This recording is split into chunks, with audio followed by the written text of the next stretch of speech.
திங்கட்கிழமை வந்து உங்களுக்கு சாதகமான நாளாக பயன்படுத்திக்கிறது எப்படி அப்படின்னு பார்க்கும்போது, திங்கட்கிழமை அப்படிங்கிறது சந்திரன் ஆதிக்கம் நிறைந்த ஒரு நாள் இல்லையா?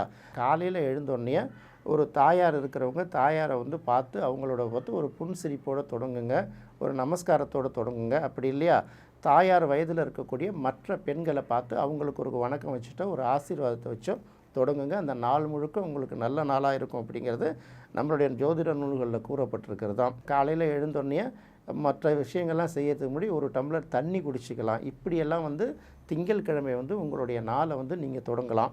திங்கட்கிழமை உங்களுக்கு கோயிலுக்கு போகிறதுக்கு ஒரு வாய்ப்பு இருந்தால் கண்டிப்பாக சக்தி குடிகொண்டு இருக்கக்கூடிய கோயில்கள், அதாவது பார்வதி தேவியை வணங்கலாம்.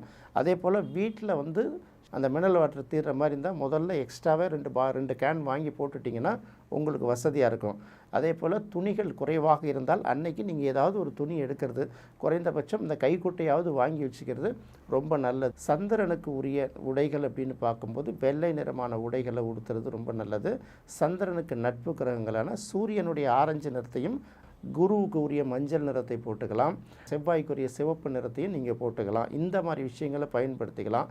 சந்திரனுக்கு பகைக்கிரகங்கள் அப்படின்னு சொல்லும்போது முதல் பகைக்கிரகமாக நம்ம புதனை தான் சொல்கிறோம். புதனுக்குரிய பச்சை நிறத்தை பயன்படுத்திக்கிறத நீங்கள் கூடுமான வரைக்கும் தவிர்க்கிறது ரொம்ப நல்லதாக இருக்கும்.